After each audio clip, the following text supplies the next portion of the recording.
बंधुगण थंडा बा काश भली समस्या जदि आपण को थरे होई जाए तेबे आपण को बहुत कष्ट अनुभूत होता है। एमिति परिस्थिति रे आपण अनेक प्रकार घरेलू उपचार प्रयोग करिथांती एवं मेडिसिन रो सेवन मध्य करिथांती, किंतु सेथिरु आपण को विशेष आराम मिली न थाए। आज मैं आपण को एमिति एक घरेलू उपचार बनाइबा सिखाइबी जहार सेवन द्वारा आपणकर थंडा काश भली समस्या तुरंत भल होई जिवो।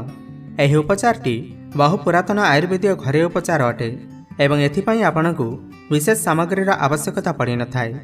एथिरे व्यवहृत समस्त सामग्री आपणकर घरु आपणको बहुत सहजरे मिल जाए। तेबे आसंतु जानिबा थंडा काश बा कफ भली समस्या को दूर करबा पाई आपण केमिति एही घरेलू उपचार को बनाइबे एवं आपण एहार सेवन केमिति करिवे। सेथिपाई वीडियो को शेष पर्यंत निश्चय देखंतु। ताहा पूर्व ए वीडियो को गोटे लाइक करंतु एवं आम चैनल को सब्सक्राइब करी पाखरे आसुथिबा बेल आइकन को मध्य प्रेस करंतु। बंधुगण एथिपाई आपणकु प्रथम सामग्रीर आवश्यकता पड़िबा ताहा अटे पानपत्र। थंडा काश एवं कफ भली समस्या को दूर करबा पाई पानपत्र बहुत अधिक चमत्कारी होइथाए। आयुर्वेद रे वर्णित अछि पानपत्र आपणकर शरीररु अनेक प्रकार रोग को दूर करिथाए। थंडा काश एवं कफ भली समस्या पाई आपण पानपत्रर प्रयोग करिपारिबे। एथिरु एंटी इन्फ्लेमेटरी, एंटीबैक्टेरियल एवं एंटी फंगाल गुण मिलिथाए जहाँ आपणकर काश एवं कफ भली समस्या को दूर करबा पाई बहुत अधिक लाभदायक होइथाए। प्रथमे मु एठारे दुईटी पानपत्र नहीं अछि एवं एहाको भल भाबरे धोई देइछि। तापर आपणको आवश्यक गोलमरीच। बंधुगण गोलमरीच रे मध्य एंटीबैक्टेरियल, एंटी फंगाल प्रॉपर्टीज मिलिथाए जहाँ आपणकर थंडा काश एवं कफ भली समस्या को दूर करबा पाई बहुत अधिक लाभदायक होइथाए। आपण एथिपाई 3 ରୁ 4ଟି गोलमरीचर प्रयोग करंतु। एबे आपनको आवश्यक तुलसी पत्र। तुलसी पत्र आपनको पाई केते लाभदायक होइथाए एहा तो आपण समस्त जानिथिबे। बंधुगण तुलसी पत्रर मध्य एमिति तत्व मिलिथाए जहाँ आपणकर थंडा काश एवं कफ भली समस्या को दूर करबा पाई बहुत अधिक लाभदायक होइथाए। बंधुगण आयुर्वेद रे एहाकु संजीवनी मध्य कुहा जाइथाए।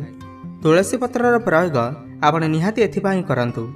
तुलसी पत्रर प्रयोग आपणकर थंडा काश एवं कफ भली समस्या दूर करबा पाई बहुत अधिक लाभदायक होइथाए।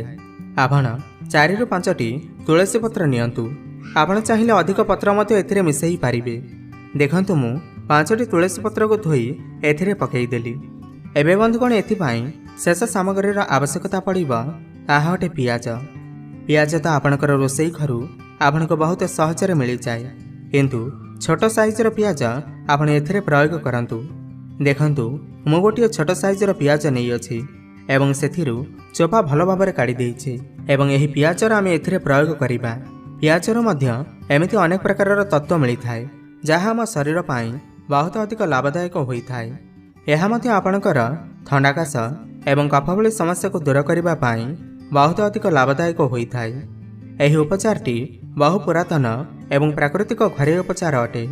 एथिरु आपणकर शरीर को कौनसी क्षति पहुँचे न थाए। जदि आपणको भीषण थंडा काश एवं कफ होइछि तेबे आपण एही उपचार प्रयोग करंतु। देखिबा आपणको निश्चिंत फायदा मिलिबो। एही 3ଟି सामग्री को आपण एका साथरे नियंतु एवं ताहाकु एमिति भाबे भांगी दियंतु। एबे आपण एहाकु चबाई नियंतु।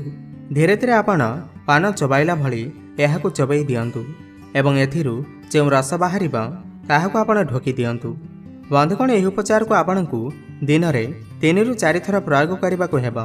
जदि आपणको थंडा एवं आपणकर छाती रे बहुत अधिक कफ फसी जाइछि तेबे आपण एही परि भाबे एही उपचार प्रयोग करंतु। दिन को 3 ରୁ 4 थर आपण एहार सेवन करंतु।